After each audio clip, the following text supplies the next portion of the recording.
আসসালামু আলাইকুম। ছোট মাছ আমার বরাবরই খুব বেশি পছন্দের, এজন্য আমি বেশিরভাগ সময় ছোট মাছ খাই। আমার কাছে ছোট মাছ এভাবে রান্না করলে সবচেয়ে বেশি ভালো লাগে, আর সেটা হলো হাতে মাখিয়ে তারপর চুলায় বসানো।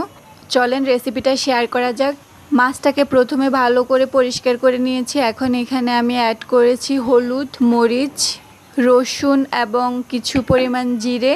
মরিচের পরিমাণটা আমি আমার মতো করে নিয়েছি, আপনারা যেরকম করে খান ওরকম করে ইউজ করতে পারেন। তারপর এখানে দিয়ে দিলাম আমি পেঁয়াজ কুচি করা আগে থেকে রাখা। পেঁয়াজের পরিমাণটা এখানে যত বেশি ইউজ করা হবে মাছটা অত বেশি সুস্বাদু হবে।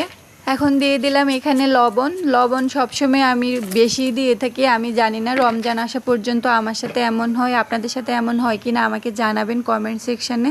সবসময়ের মতো আজকেও আমি বেশি দিয়ে ফেলছিলাম, যখন খাইতে বসছিলাম তখন সেটা বুঝতে পারছি যে আজকেও লবণটা বেশি হয়ে গেছে আমার। এখন অ্যাড করে নিচ্ছি কিছু পরিমাণ তেল। সবগুলো উপকরণ ভালো করে মাখিয়ে নিব। মাখিয়ে যত বেশি ভালো হবে মাছটা খেতে অত বেশি ভালো লাগবে। তাতে কি হবে, মাছের মধ্যে সবগুলা মশলা ঢুকে যাবে, এতে করে মাছের টেস্টটা অনেক বেশি মজা হবে। এই তো ভালো করে মাছটা মাখিয়ে নিলাম। এখন হাত ধুয়ে পানিটা অ্যাড করে দিব মাছের সাথে। এখন মাছটা সম্পূর্ণ রেডি চুলায় বসানোর জন্য। চুলায় বসিয়ে দিলাম, এখন আগুন দিয়ে দিব। 10 মিনিটের মতো জাল করার পর এরকম একটা লুক আসছে। ছোট মাছ দেখলে আমার সবসময় একটা লোভ কাজ করে। আমি বড় মাছ অত বেশি খেতে পারি না, আমার সবসময় বরাবরের মতো ছোট মাছই পছন্দ। আমার রান্না অনেকটা হয়ে আসছে। মাছটা দেখতে অনেক বেশি সুন্দর হয়েছে এবং মাছটা একটুও ভাঙে নাই।